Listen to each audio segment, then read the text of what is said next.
Hey, sorry. I realized there was like a gap in between the two. And why is it going on loop? I'm just a rookie here. I don't know why this is going again. There we go. Sorry about that. I had this all practiced and ready earlier today, and of course, just didn't go the way I thought it was going to go, but that's okay. How are you? I'm doing good. I tried to do a live on StreamYard like a week ago on my channel, and I realized I was talking the whole time just in the back room. I didn't. Oh my goodness. You know what? I've done that before. Okay, I think I was interviewing Jake Tate over from Mass of the Ages. And you can correct me. Maybe he'll come on tonight. But we had like a full-blown conversation. It was an incredible interview. And then I realized that we weren't recording at all. So basically we had to redo the interview again. It was hilarious. And he was so good about it, like so understanding. Hey guys, it's so good to see you guys in the chat too. We have Avoiding Babylon. Oh, there's a Kyle. Looks like it. Kyle.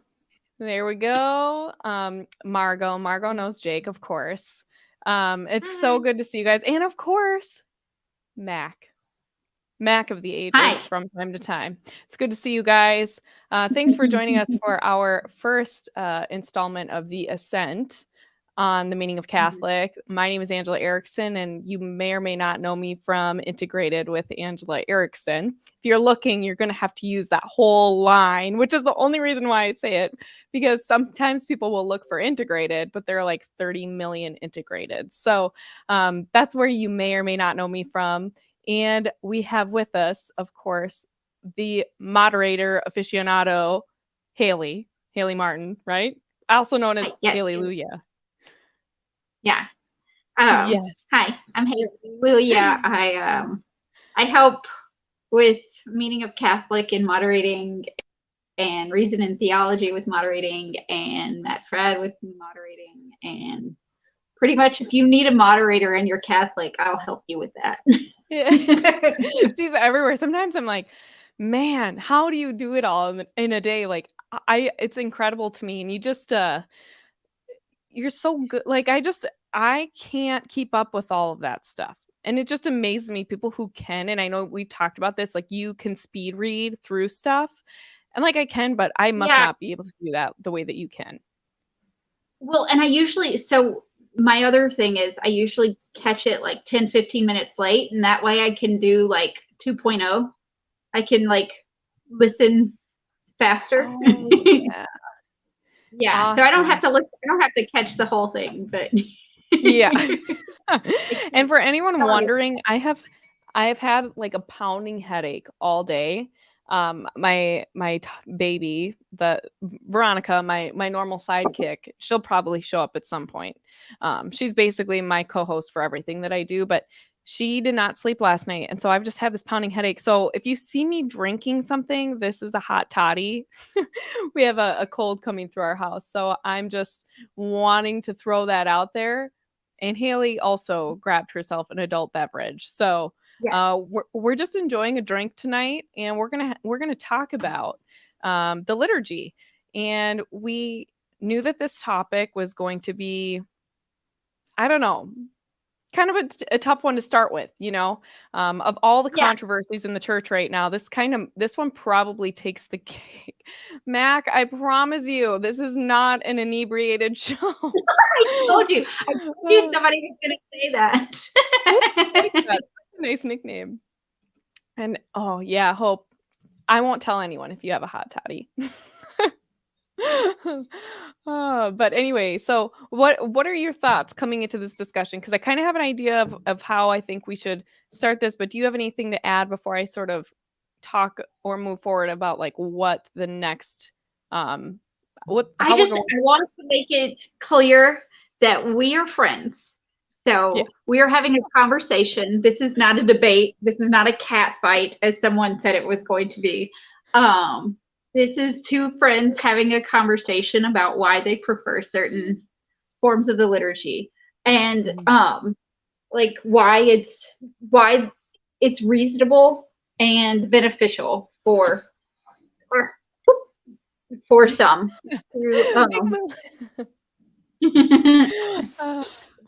Yeah, somebody was wondering, what are you doing with that shirt? Well, now you know, she was nursing a baby.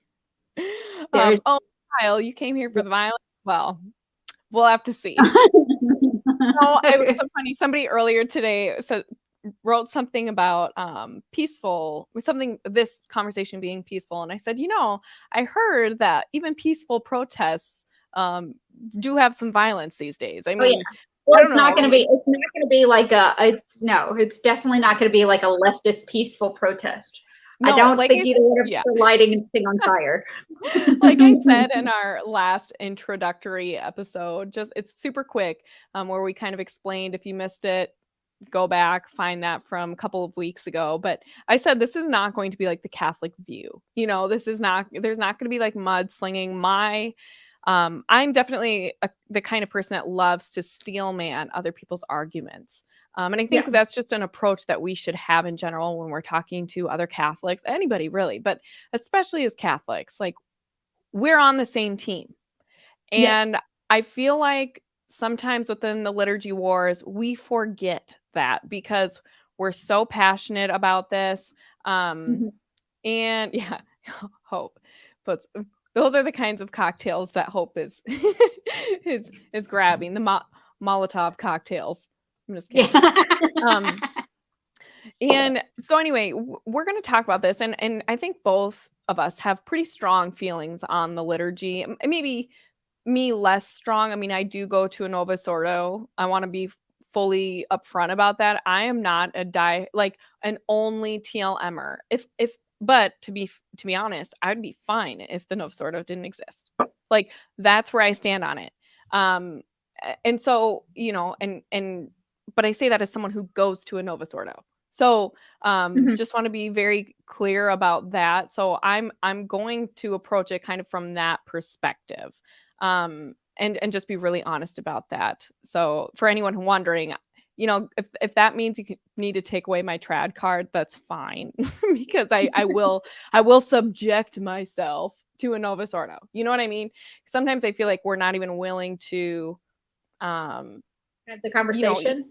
We're not even able to have a conversation about that. So what I thought we would do, maybe go ahead. That's that's where I'm at with it. Like, I want to be able to have a conversation with somebody, that it's not like only the TLM that we should have the conversation about. We should have the conversation about both.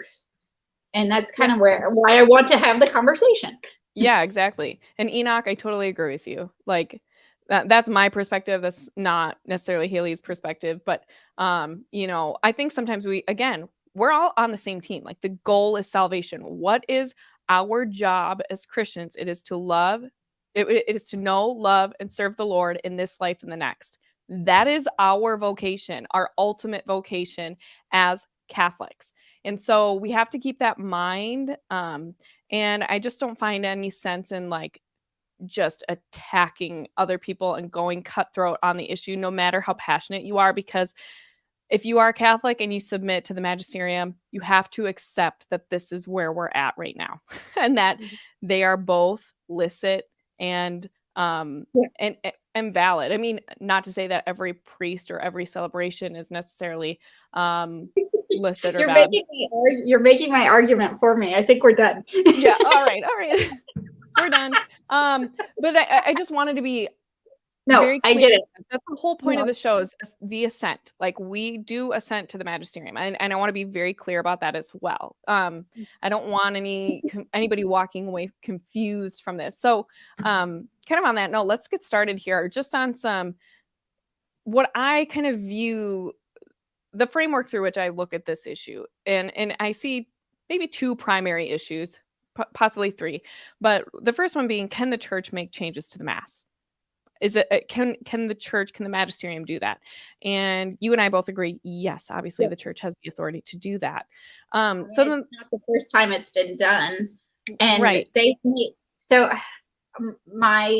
made these smaller changes. Even from the 52 to the 56, they made changes. Like, were they as big as this? No, but they have made changes. Right. And so they made changes at Trent. They made changes before that. They will probably make changes after that. I'm gonna fix my camera. I hope that, I think both of us hope that some of the changes involve like a stricter structure. Like, if, as far as the Novus Ordo goes, I think that the Novus Ordo is a beautiful liturgy, especially if you follow what the rubrics are supposed to be. If you follow Sacrosanctum Concilium, then it is a beautiful mass. But I will gladly say that, do most churches do that? Probably not.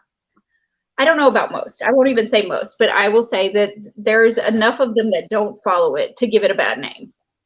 Oh yeah, I mean, I think there's a reason why we have like stereotypes exist for a reason, right?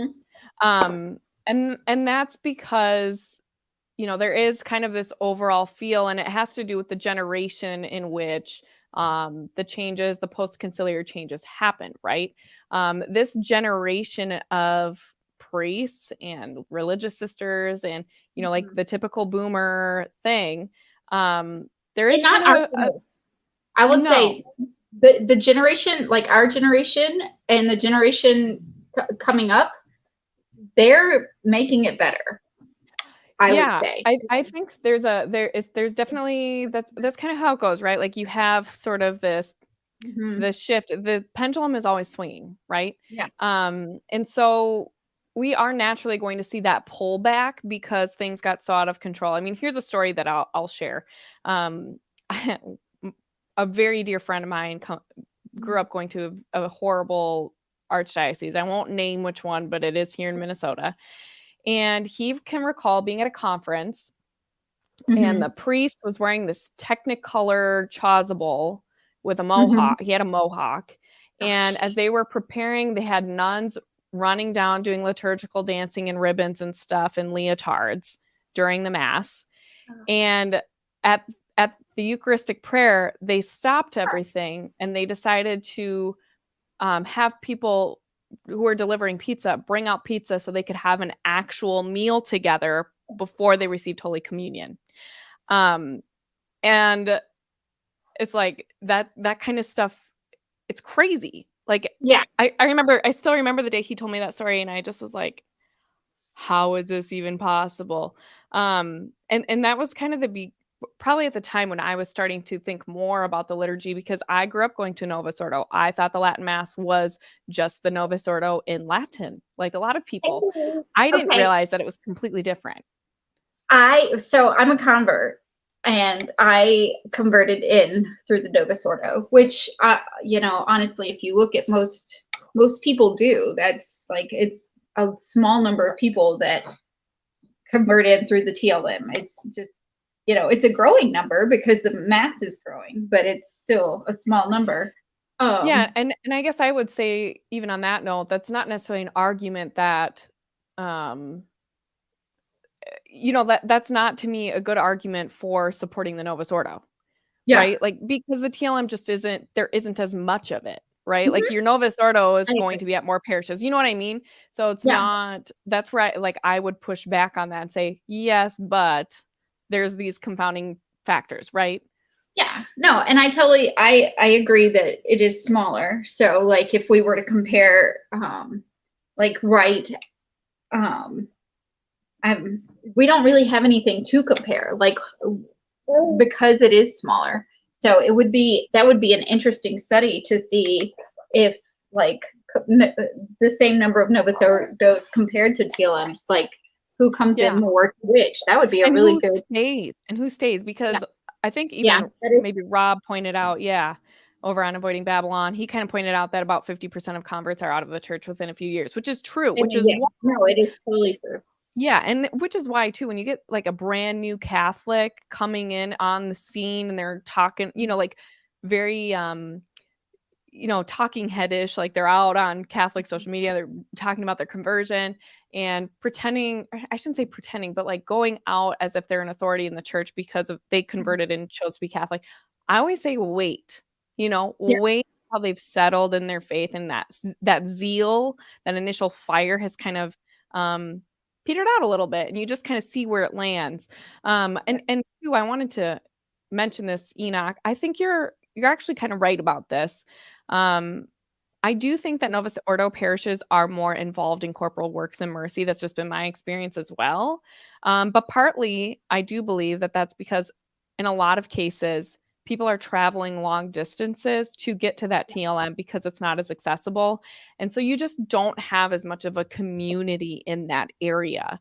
And so that's kind of another one of those things like, okay, yeah, that might be true, but there might be a reason for that. It would be more interesting to see if you get, all things being equal, how does that play out? Well, and that's one of my major arguments for the Novus Ordo is the community. That is promoted. And one of the things, if any convert that you talk to, is they say that their biggest complaint of the Catholic Church, and I've been working with apologetics and helping converts come in through like the organization Crossing the Tower. One of the biggest things that I hear is, I don't have a community. There's nothing and they'll go like, so that's the thing that I think is the biggest thing we need to work on. And even at Novus Ordo parishes, it's not like Protestant. They don't have the 30 different organizations doing like this Bible study and that Bible study and this women's group and that thing, this thing and that thing. So the fact that there is a community at the Novus Ordo Church is huge for having like a Novus Ordo. Like that's one of the biggest sells for it. Is it? That's not really getting into the liturgy though. So I guess I was really say, that's kind of really a liturgy. That's a like as a church thing. So for both of us, I guess we're getting into the weeds of this church versus that church. Well, so what are your thoughts? I would love to hear you, Haley, talk about your thoughts in terms of the liturgy specifically, not the community, not the people that are representative of like the hardcore rad trads, or I don't want to take the extremes on either side. Let's talk liturgy. What do you think about it? Okay. So it's the mass that I came in with, and I came in from a mainline Protestant. I was Methodist before, and it seemed more familiar to me, and it made it easier for me to transition. So I really loved that. I loved the flexibility with it. The fact that I can go to mass and I don't have to be concerned about getting it wrong or forgetting something. I can, and the participation of everyone, so I can just kind of follow along and participate in that way. And the songs are usually like the songs and the sayings that people say are the same. And I know that's a lot of that is very similar to the TLM. And I guess, so that is my biggest, praise, is that it seems more homey to me, like more so going to like I'm in a small town, and I work around I go to church with a bunch of like small town people, and they don't know a lot about liturgy wars, but they just really appreciate being able to be in community together in mass. So it's being able to do the same things with the same people and participate and do the songs. And sometimes the songs are hokey. One of my big complaints one of the songs that people like to make fun of is the Gloria song. Gloria, Gloria, to God in the highest. My kids love that song. They love it. They are happy. They sing it around the house and they dance. I don't see anything wrong with that. Like, my kids are singing the mass, like, or singing parts of the mass. Mm-hmm. And they appreciate it. They can follow along. I think, you know, people that are like the childlikeness of it, maybe sometimes that's bad. Sometimes, you know, some people see it as not great. Some people see it as good. I think it really depends on the person. So how many times have you attended a traditional Latin mass? I'm just curious. Let's see. I have. So I've been to one in St. Paul, and I used to live in Virginia in Arlington Diocese, and so I went to a few different ones there. I'm trying to think how often I went. I mean, more than a handful, at least 7 or 8, like 6 or 7 times. That's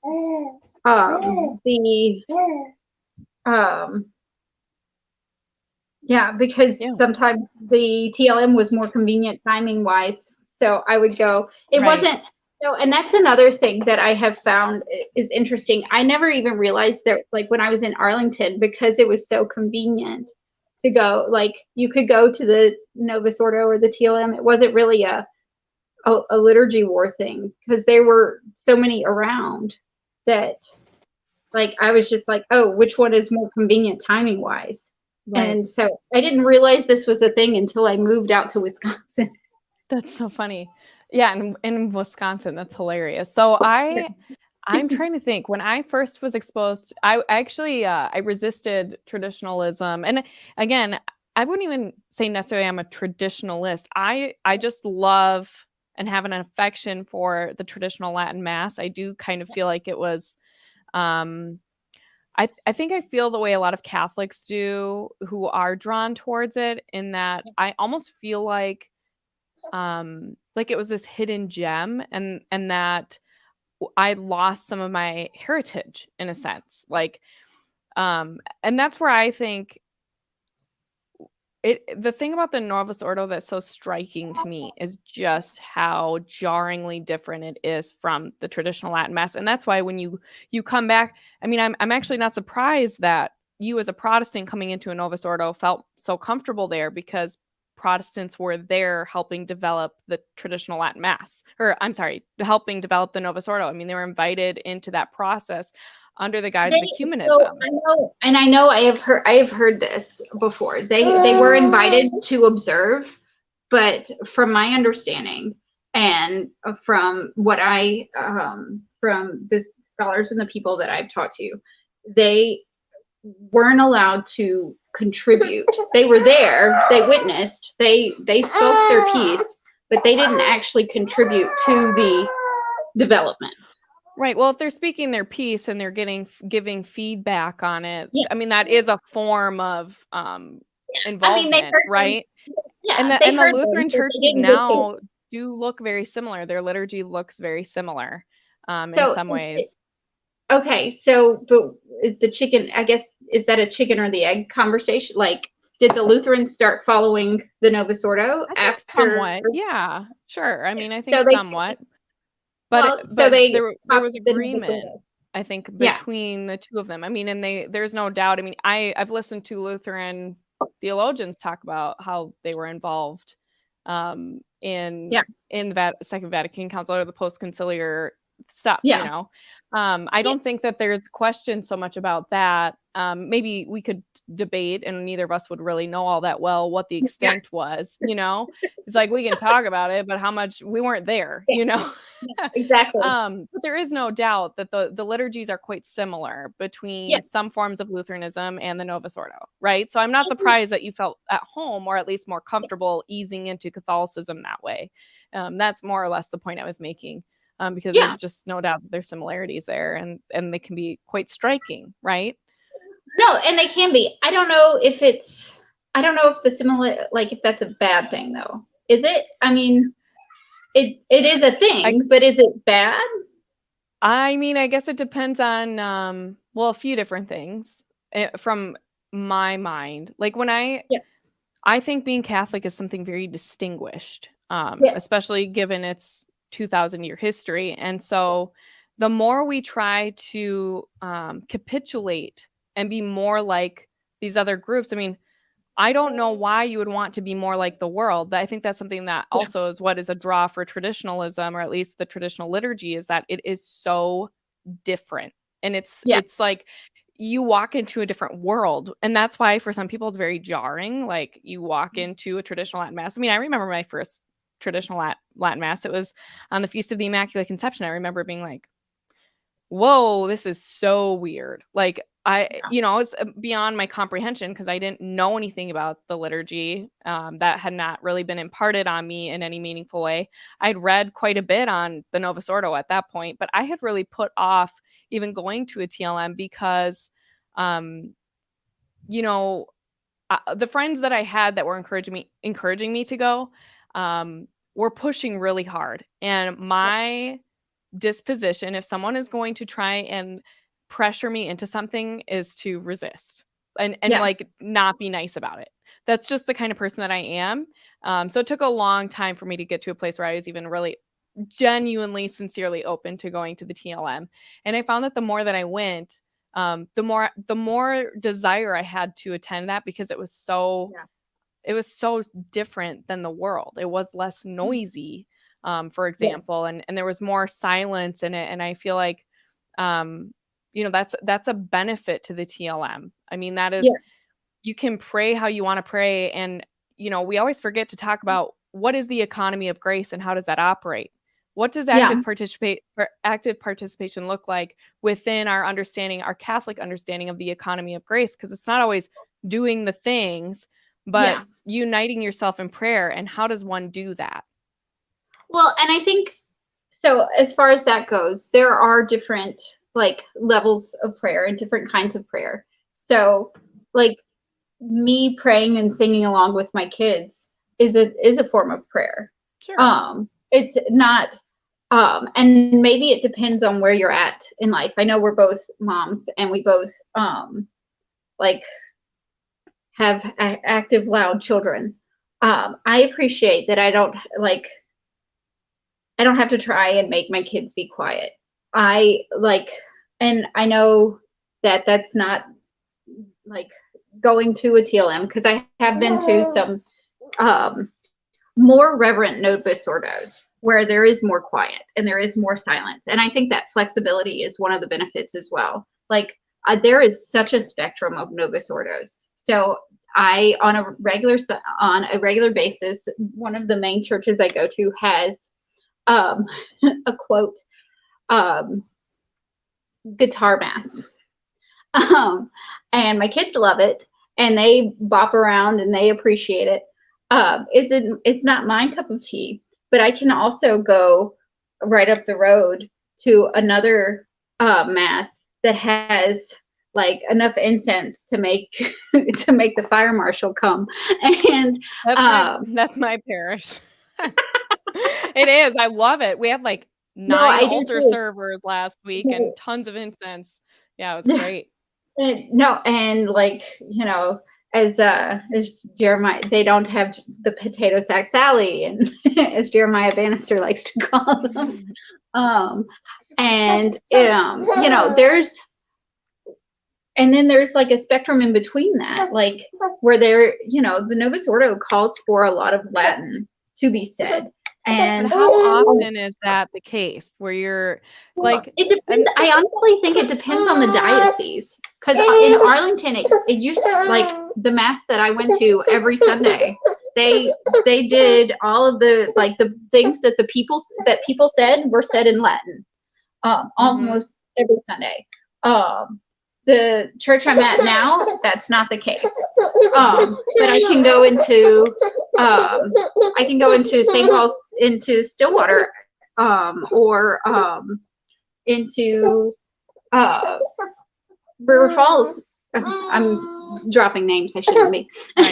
But there I can go to churches around the area, and they are almost entirely in Latin.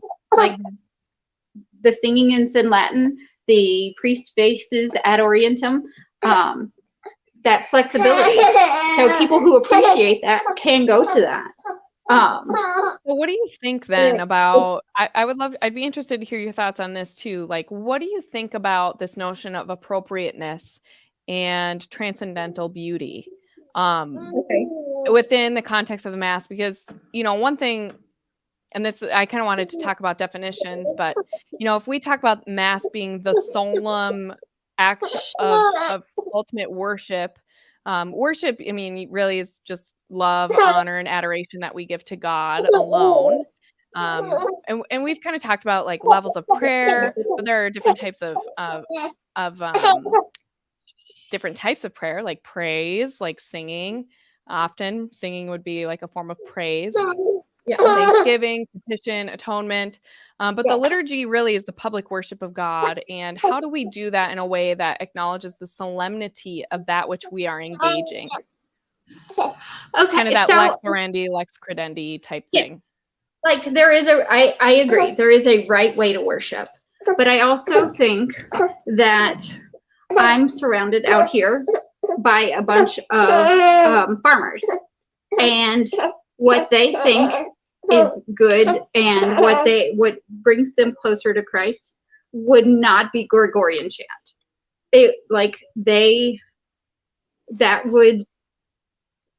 Yeah, I don't want to interrupt, but do you feel like then that sense of like appropriateness is subjective then and not objective? No, I think there is a certain level where beauty and good, like beauty, truth, goodness matter. I think that within, like, I don't think that doing the drums and the guitars and all of that is necessarily appropriate. And I don't think having a rock band and streamers and all of that. But if you have like one guitar and you're singing songs that are more like higher tempo. I'm terrible with music lingo, but okay. if I didn't ask you to come on to be a liturgist. But if they like, and that speaks to your soul, and it speaks to the whole congregation, because I like the Mass I go to is full every weekend, and the people love it. Like, it is not empty. There are equal numbers of kids and older people. I think it's the demographic here. So I think it is not subjective, but I also think that there can be within the worship a certain flexibility culturally. So more to reflect the culture of like that locale specifically, then. So yes. And this is just another area that I think I would have to push back on a little bit. I mean, I get what you're saying, but and this is the big but for me, and this is part of like why my podcast is called Integrated, as I just really feel like we have a duty as Christians to have the things that we do in an exterior fashion really reflect our inner dispositions, and vice versa, right? Like, those things should be integrated and in accord with one another. Yes. And so I think if you have something that is objectively more beautiful, like Gregorian chant is no doubt more beautiful than the guy strumming on his guitar in the front, don't you think? Or the organ even, which is supposed to really be, I mean, it is a church instrument, right? But also the prayers and the dispositions that you have when you are making those prayers. I guess that's where I sort of would say, like, yes, there's a subjective element in terms of the local culture, but like, at what point does that culture sort of collide with objective beauty and really giving God? Because like, I look at the Old Testament and God was very clear about how he wanted to be worshiped, right? Yeah. Like, down to the most minute detail. And you don't see him making exceptions for different groups within within Israel, because of their locale and their local customs, and maybe, certain groups that they sort of intermingled with and had influence on.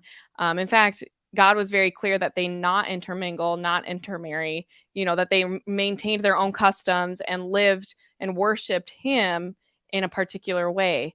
So, like, what do you think about that? And I can see that argument and appreciate it, but also, like, God said not to do this, and yet, Jesus's great grandmother, was a woman from a foreign country. She was not a Jew. Right. Yeah. She married Boaz. Ruth married Boaz. Ruth was not Jewish. Mhm. So I think God gives us a standard. And I also think that and I'm not saying that the standard is wrong, and I am not questioning the Bible. I'm not saying that it's what is a good word? That it's it's literal. It is literal. We are supposed to take it as truth. Mhm. That's not what I'm questioning. I'm saying that even in those stories, there is some so, like, with not mingling with people, or with having all of these laws, they were set up for a reason and for a purpose. Mhm. And the church has the right, and I would say the duty, to come in and say, okay, these laws, we need to develop them and change them for the people and the culture. So Gregorian chant is beautiful and it is wonderful, but does it evangelize in all? Oh my gosh, yes. Oh But my does gosh, it, yeah. okay, but it does for someone who already appreciates the Novus Ordo. But what about the farmer who, if he heard that, would be totally turned off and would probably walk away? Oh, I mean, I think that's really, But, or what about it the speaks to people the in, soul. I don't think it matters so much what you do for work. I mean, I have family members. My sister-in-law, for example, grew up on a dairy farm, and she's yeah, extremely musically inclined. And Gregorian chant is like one of those things that like speaks and well, stirs her soul. but she's Um, musically inclined. She sure, but I think, appreciates and learns I mean, if you're music. a I'm saying farmer for, or not, I mean, you well, might have that. I was just using the farmer as an example. Yeah. But, like, so in African countries where they use a lot of dancing and clapping, I don't think that that's wrong for them culturally either. I think it But would be dancing has a wrong. different connotation within those cultures, right, than, like, the But Western. I'm That's saying, that's why, like, here but in the I'm West, we're not saying, allowed to have dancing in our no, but I'm liturgy. saying, but we are allowed Yeah. to have a guitar. So I don't see the difference. I think the Novus Ordo allows for that flexibility, Mhm. whereas the TLM does not. No, you're right. I mean, it definitely does not. There is Um, there like if I were to invite some people who had never been to a mass, had never listened to Gregorian chant, I think they would be overwhelmed at a full on high mass. They would be overwhelmed. If I were going to introduce people to a Catholic mass, the Novus Ordo is where I would go, mhm. Yeah, and I think especially in this that area. yeah, and I think it's interesting too because it feels to me like the weight that we place on certain aspects is like that's kind of what's so different, like Yeah. part of that is my temperament. I mean, I'm very much like a very black and white person. Like you get on board or you get off. Like Oh, see, totally I'm not me. that I mean, way. I'm happy to, you know, if there's a line for me. Like Yeah. if I and again, like I said at the beginning of this, I am somebody who goes to a Novus Yeah. Ordo. We sing in Latin. We have a scola. You can't see the scola. They're way up in the choir loft. Our priest faces ad Awesome. orientem. He celebrates the extraordinary form as often as he can, at least once a week, but sometimes for major feast days. And I'll tell you one thing: my my future brother-in-law is converting to Catholicism from an evangelical background, and my sister is a non-practicing Catholic. It's really interesting. She's a non-practicing Catholic. She's coming back home, though. Pray for her, you guys. Just quick, pray for my sister. She finally agreed to go to reconciliation with me next weekend. Or not this upcoming weekend, but the following. And she hasn't been, I think she's been once ever, and it was well over a decade ago. So praise God. But anyway, her fiance is converting to Catholicism from a very evangelical background. And at our last Mass, what was it? What feast day was it? Oh, it was All Souls. Our priest celebrated a extraordinary low Mass, and he left and he told her that he had the most spiritual experience that he's ever had. And he's a construction guy. He builds houses. He's kind of like that farmer stereotype, kind of, like he is very simple. And yet he was so moved by that Mass. And so for me, when I look at some of those instances, I think for some people it can be overwhelming. And part of that is like, well, what's the problem? Is the problem catechesis? Is it that we're not doing a good enough job preparing people? Because again, like I said before, I do think that the Mass should be something that is so set apart because it is something extraordinary. It is divine. Heaven and earth meet. And so like, is that displayed in our worship? Do we really believe that heaven and earth are meeting, that we're literally standing at Calvary as our Lord is crucified with that honor and adoration and that deep and sincere reverence and solemnity, waiting with bated breath as we encounter him and come into communion with him? And I would say that I can't speak for everyone, but most of my church would, if you were to ask them, say yes, that Jesus is there. And that I don't want to take away, because what you said was very beautiful, but yes, I would think that, they would agree that all of what you said is happening, is true. And they would want to worship him in the same way, because I have talked to a few of them and I have asked, because a lot of the churches around here are very old and things were changed. And I've asked about the changes, and the changes are not part of the Novus Ordo. The changes just kind of happened. And I was like, oh, you used to have a beautiful wood carved altar, blah, blah. Don't you miss that? And they said, no, I like the simplicity. I like the way it is now. I like that everything is so approachable. So I'm going to I can totally see that. And I can totally appreciate his experience, but I'm not going to take away from the experience of the people around here that I have come to know and love. There are a few people who are interested in learning more about the Latin Mass, because I have talked about it because of my experiences with it. And for a while, I was very I need to find a Latin Mass. I need to find a Latin Mass when I first got here. But I also had kind of a crazy experience moving out here. And I think a lot of things caused me to just want that normalcy of being able to choose. I wanted something that I could choose for myself. And that was the one thing that I was like, this is something that reminded me of Virginia. So I wanted to have that. And, God just said, no, it's not in the cards for you right now. And I'm okay with that. And it is the Mass. Is there a Scala? Is he facing at Orientum? No. But I have gained so much humility and acceptance of God's will in this Mass.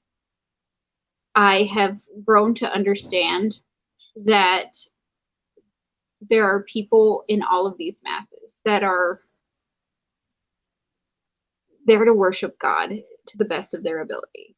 And so maybe the Novus Ordo, it depends on the individual, and maybe that's too subjective. But I can still see beauty in it, and I can see how it's touching people and reaching people. Mm-hmm. So, yeah, I mean, I remember in college, part of my sort of reversion, there was a time in college I was living a legit double life. Like, I won't get into it too much here, but I was like attending daily mass, but it was because I sensed that and this was a Novus Ordo. I was going to daily mass at the cathedral nearby, because I was so desperately seeking God, and I had some pretty profound experiences there. In fact, I remember one time I was praying before communion, and I remember I was just I was a wreck, and I remember just saying to God, like, Lord, I'm not even worthy to be here. How dare I come here and ask you for anything? How dare I? How dare I even pray to you and talk to you, because I'm such a disgusting human being. And I sort of resolved the rest of mass not to really pray, because I was so like disgusted with the kind of person that I was at that time. And it was so weird, because a woman from the other side of the church approached me after she received Holy Communion, and she said to me, I just wanted you to know that God wants me to tell you to keep praying. Keep praying to him. And I remember, like, shivers, just being like, oh my goodness, he's hearing me right now. And it was so weird to have this complete stranger approach me. And this is at a Novus Ordo. So, again, this is not, my criticisms are not of the people there. After that, I read Edward Surree's book, A Biblical Walk Through the Mass, and that really put a fire under my feet to really appreciate the Novus Ordo in a new way.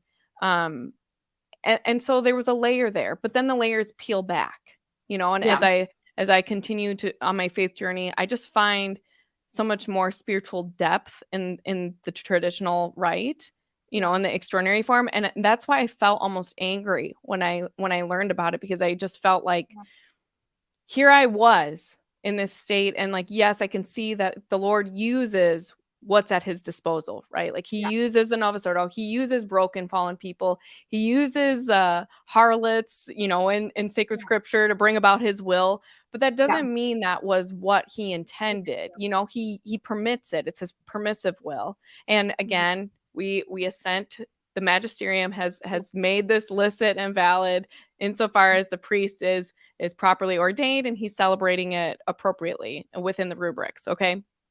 The caveat. But what is most appropriate to God? Because this isn't about me, and I remember, that's one thing I love about the low mass. And even when I started going to the traditional rite, it was like, I don't know what's going on. And there's a humility in that. Like, me just saying, all right, God, like, this really is not about me. This mass is happening whether I'm here or not. So what I'm going to do is focus on uniting myself in prayer the best that I can, because this thing's going off whether I'm here. I'm just grateful to be here.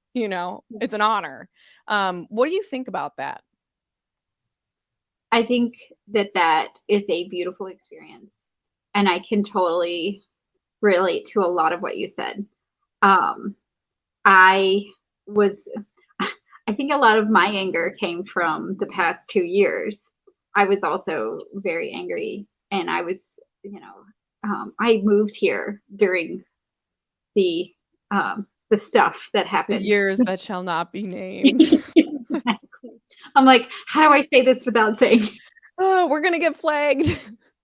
Don't worry, I'm a total conspiracy theorist. Okay, well, I'm not a conspiracy. Don't associate with me, Haley. No, I'm saying I would probably agree with you more on that. But my anger was more like I wasn't getting things my way. And I think I have grown to appreciate the Novus Ordo in a new way, because is it always everything that God wants? Everything that I think that God wants and God deserves? No. Is it what I need at that point? Yes. Is it what other people around me need at that point? Yes. So I am not, and maybe I appreciate and I love the TLM.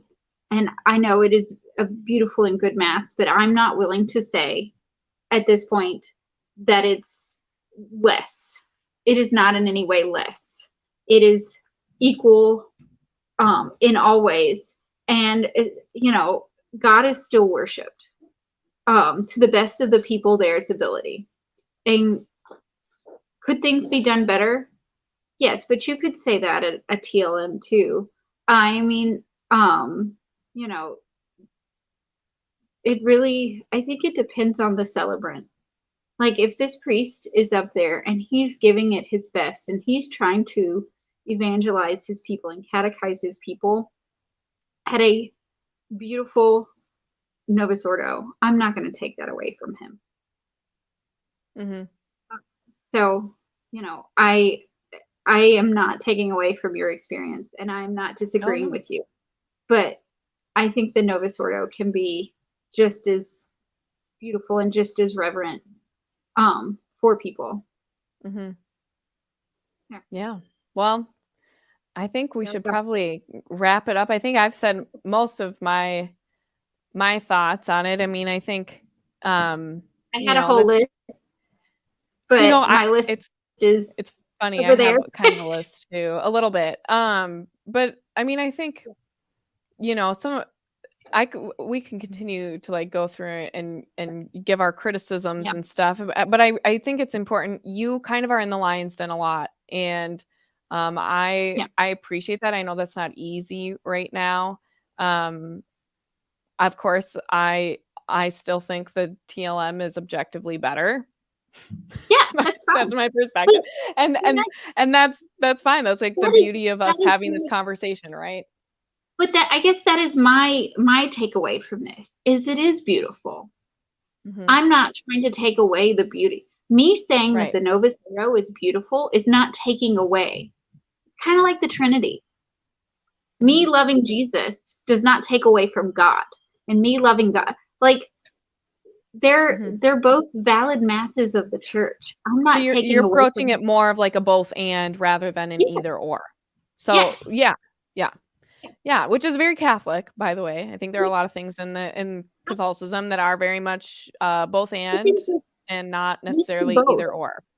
I think we need both, honestly. Like, do I want it to develop and grow? Yes, but I want the whole church to develop and grow. I want development. I want it to be better than it is now. Because if it's not better than it is now, then it's dying. Like if things aren't growing and improving, they're dying. It is dying. I mean, the Novus Ordo parishes are dying. Some of them are. Mine's not. And I know a lot of what I have found interesting is that in my area, the parishes that are growing right now are becoming more traditional. The priests are starting to celebrate ad orientem. They are incorporating more Latin. It's really interesting. But they're still Novus Ordo. A lot of them, yes. A lot. And well, part of it too is like you have Traditionis Custodes. So a lot of priests that maybe would be celebrating the traditional form can't right now because they aren't allowed the permissions. And I wouldn't know. I don't know that. I know the priests that I know like the Novus Ordo, but like that they can add ad orientem and like that they can add yes, by the way, Samantha, this is Halley, the mod. Sorry. Yeah, I like that you can add these elements. Whereas you can't, like, it's not like you can add anything to the TLM. And I'm not saying that's I like it to perfect. No, I'm just kidding. I'm totally kidding. I mean, being able to say it in English or in the vernacular, I think is good. It's a both and for me, honestly. Like, I think that I'm just That's a very honest assessment. So I appreciate that. No Well, I think that I think covers a lot of really good stuff. I mean, I think we could keep talking about this forever, but we gotta like get on with the rest of the night. I know it's getting late in a lot of places, especially if you're out on the East Coast. So Timothy's already asleep, I'm sure. yeah, I know, and I can hear my kids running around upstairs. I gotta help my husband put them to Oh, bed no. probably, and I might need another hot toddy for my headache. But a huge thank you to you guys for coming in. This was amazing. I mean, we had a good, a sizable amount of you come and listen to this tonight, and I'm so honored and grateful that you guys came out for our first episode. We'll definitely keep you posted on what's coming next. And for those of you who maybe don't know me, this is like the biggest live audience I think I've ever had. But my normal channel is integrated with Angela Erickson. So please check out the description. Go find me on my own channel if you like kind of enjoyed tonight, even a little bit. I would love you to join me over on my channel as well. Subscribe over there, subscribe here, and maybe consider supporting the work that we're doing at The Meaning of Catholic, which is the channel you're watching right now. If you're not subscribed, smash that button, like it, but also consider supporting us. And Halley is very busy over there on Instagram, so go find her. I think I have a link too in the description for your Instagram and The Meaning of Catholic, where people can find you praying, right? That's kind of your little apostolate. That's what I do. I like to pray with people. If you speak a foreign language and want to pray with me, hook me up. Yeah, I saw that one. That was cool. That was so cool. I have a few different people, especially if you're from like somewhere I haven't prayed with. I haven't prayed with a lot of people from Asia. So if you're from Asia and want to pray with me, that'd be super awesome. Awesome. Well, thanks so much, you guys, for coming out. I hope to see you over on Integrated. And I guess that sums it up for me. We'll see you guys next time.